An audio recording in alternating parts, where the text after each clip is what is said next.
Assalamualaikum adik-adik. Semaneta punya eskul baru loh. Eskulnya asik banget.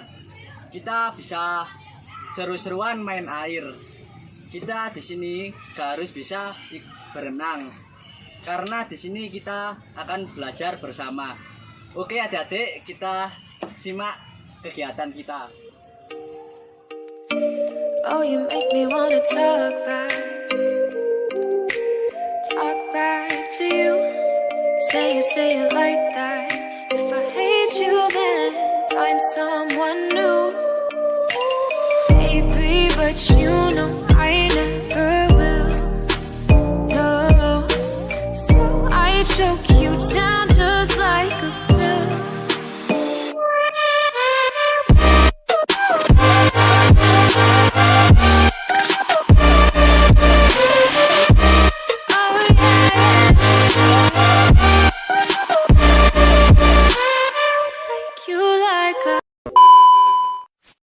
Ada banyak gaya berenang yang dikenal saat ini. Akan tetapi, sebelum mempelajari berbagai macam gaya berenang, ada beberapa teknik dasar yang perlu Anda kuasai, yaitu pernafasan, mengapung, dan meluncur. Yang pertama, teknik pernafasan.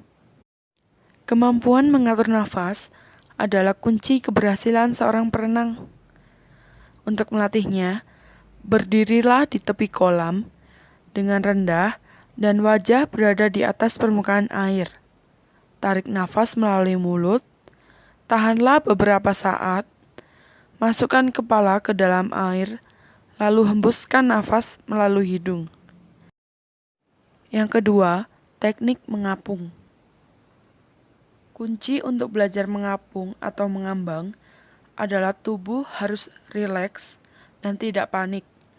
Ada dua posisi mengapung yang perlu Anda kuasai, yaitu mengambang dalam posisi terlentang dan mengambang berdiri.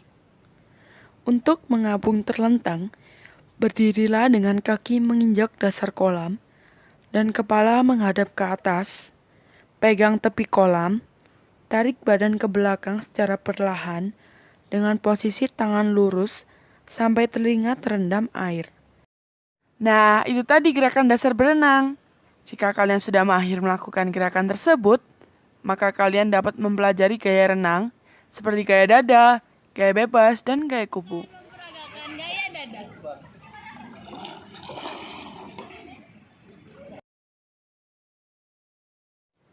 Yang pertama, gaya katak atau gaya dada. Gaya berenang yang satu ini dinamakan gaya katak karena gerakannya persis seperti gerakan katak saat berenang. Gaya katak atau gaya dada adalah gaya berenang yang sangat populer untuk renang rekreasi, tetapi juga sering digunakan oleh para atlet dalam berlomba.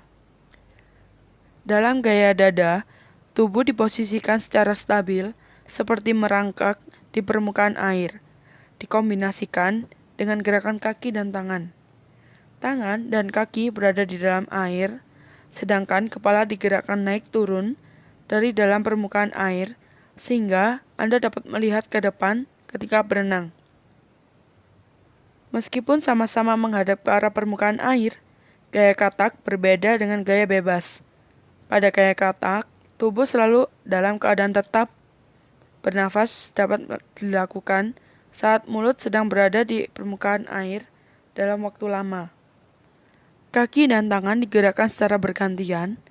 Pada saat kaki bergerak menendang ke arah luar, kedua belah tangan diposisikan lurus ke depan. Sebaliknya, pada saat kaki dalam posisi lurus, kedua tangan digerakkan seperti sedang membelah air, sehingga badan tertarik ke arah depan.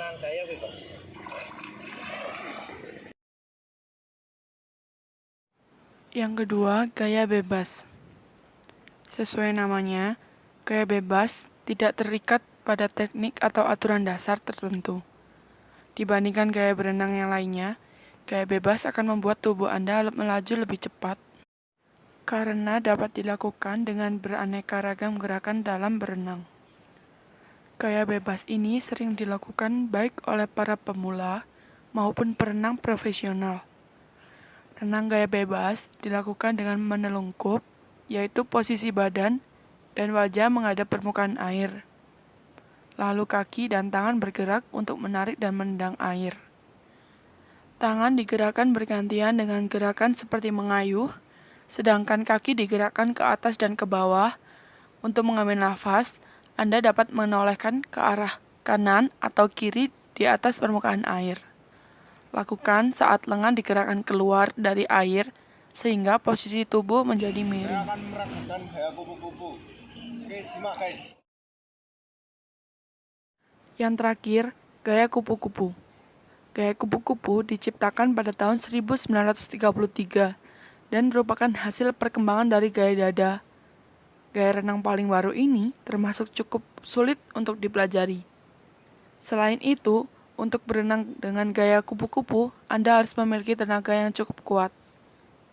Pada gaya kupu-kupu, kedua lengan bergerak bersamaan dengan cara membentang, lalu mengepak untuk mengayuh ke depan.